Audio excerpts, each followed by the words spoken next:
More women are claiming Donald Trump sexually assaulted them. But tonight, the words of the First Lady, Michelle Obama, could they be the decisive blow against the Trump train?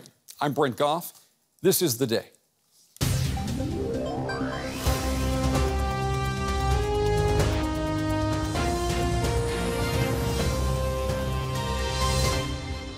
This was a powerful individual speaking freely and openly about sexually predatory behavior.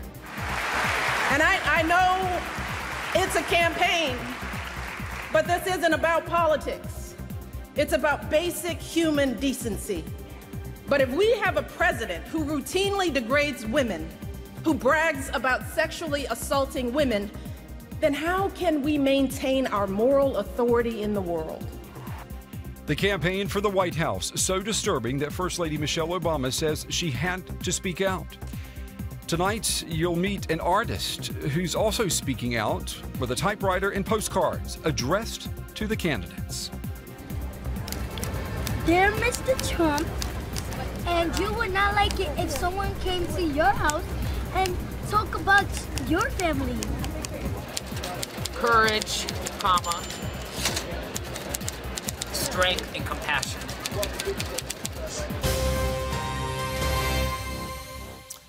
Welcome to the program, everyone. Tonight, breakup over Brexit. Scotland moves closer to a vote to leave the UK in order to stay in the EU. And supersizing the World Cup. FIFA's new boss says the future on the pitch is bigger than ever. Those stories are coming up later. We begin the day with a list that seems to get longer by the day. More women are coming forward, claiming Republican presidential candidate Donald Trump sexually assaulted them. Well, today, Trump called those accusations absolutely false. He accused his Democratic opponent, Hillary Clinton, and the media of plotting to prevent him from winning the election. We got very unfairly battered by people. I have no idea who these people are.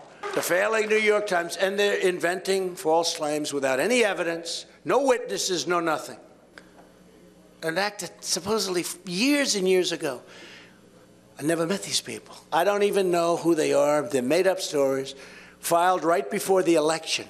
Right before the election. I wonder if that had anything to do with this, right? It's a disgrace. I really mean it's a disgrace. I want to talk about policies affecting our lives. Well, Trump is not the only one firing with all of his guns. First Lady Michelle Obama, she delivered an emotional speech this week calling Trump a sexual predator.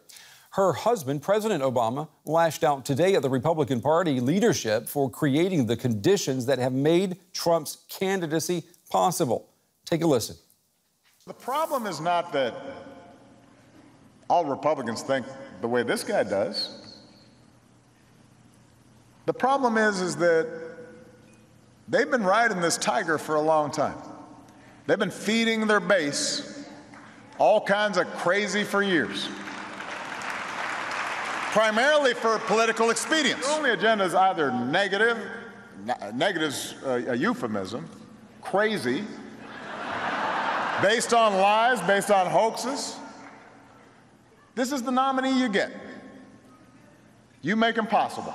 We show respect for each other, and that's what I want to try to ask people to do in these closing days of this campaign.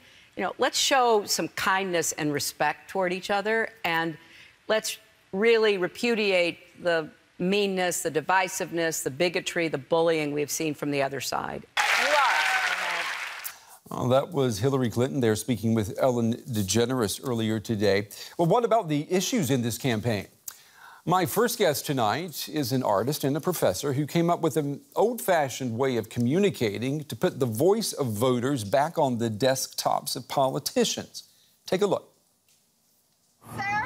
This version of I Wish to Say is really, really different. So I've been working with a group of 60 students from the University of North Carolina at Greensboro. And so it's very timely, very tied into the zeitgeist of the moment when it comes to politics.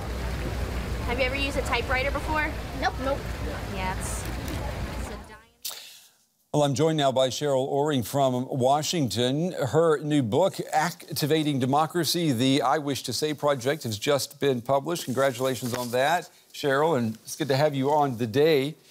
I got to ask you, what made you think typewriters and postcards would ever get the attention of any presidential candidate? Well, this project started as a way to give voice to ordinary Americans and to offer people who might not normally be quoted in the news media basically a chance to express themselves. That's how it all began. We've got some examples of what you've been typing for people. Maybe we can show those to our viewers. These are serious issues too that people are dealing with. Have the postcards, have they been received and read by the candidates? Maybe we'll be able to show those to our viewers. I mean, what's been the reception? So, the postcards are absolutely sent to the candidates. At this point in the election, things have evolved a little bit, and I'm now asking people to imagine sending it to basically dictate a letter to the next president.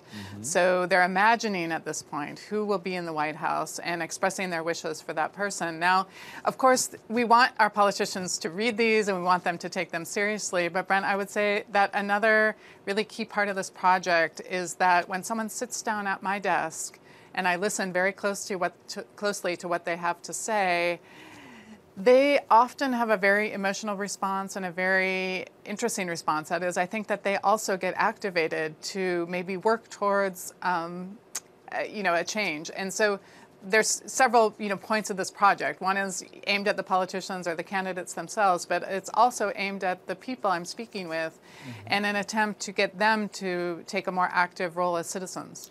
Do you get the impression, Cheryl, that you may actually be the first person who's asked them what they think about politics, or maybe who's shown that you take them seriously? Brent, that is very likely, and I think that in the last couple of years, as our daily lives have become more and more mediated and more, ruled by our cell phone, this simple act of listening, of sitting down and listening to another person, has proved to be very powerful. And it's not uncommon that people who sit down with me end up breaking out in tears and telling me how moving the experience has been. And so, absolutely, I think that this act of listening is a very powerful part of this project. And what about this campaign? I mean, this is a brutal, ugly campaign. That has to affect what people are telling you to type.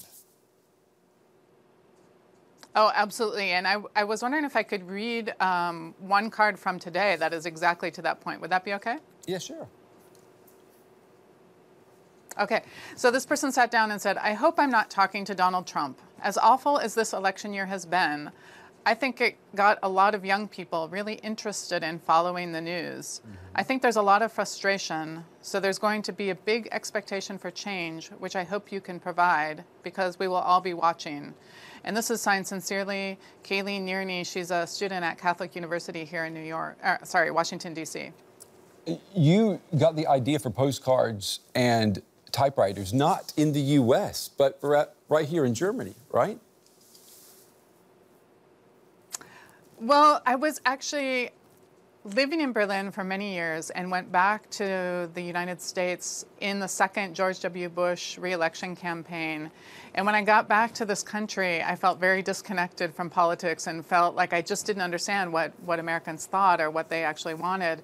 And that's how the project came about. There was this sort of disconnect of having been away, having lived in Berlin for many years, and then having returned to the United States and just wanting to understand what people really thought about politics. It's said that politics and performance are one and the same nowadays. Would you say that what we're seeing now with Trump and these accusations, does that have anything to do with art performance? I mean, what is that? Well, I think that may be a quote from Martha Wilson, who's the founder of the Franklin Furnace Archive in New York. It's yes, and she's a performance artist and has been performing as Donald Trump throughout this election season. So, there are a lot of connections, obviously, between performance and politics this time around. And maybe the politicians really are just performing this crazy role right now. I don't know. But I think the American people want more. I think that right now, especially young people, are really questioning the type of discourse that we're hearing from Donald Trump. Well, Cheryl Oring, we certainly do appreciate you taking the time to join us from Washington, and good luck as you continue with the I Wish to Say project. Cheryl, thank you very much. Thanks so much.